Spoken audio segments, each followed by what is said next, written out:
Кел ағайын қуаныштан қалмаңыз, қуанышты қуанышқа жалғаңыз.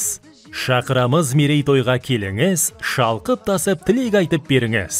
Құрметті ағайын туыс, бауырлар, нағашы жиен құда жегжат, дос жаран әріптестер.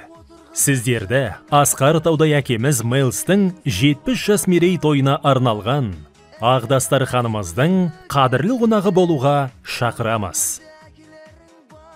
Той 2024 жылдың 13 сәуір күні сағат 19:00-де басталады. Мекен жайымыз Тараз қаласы, Жамбыл даңғылы 110, Сұлтан Сарай мейрамханасы. Той иелері ұл-қыздары. Сіздерді асыға күтеміз. Тойға кешікпей келулеріңізді сұраймыз.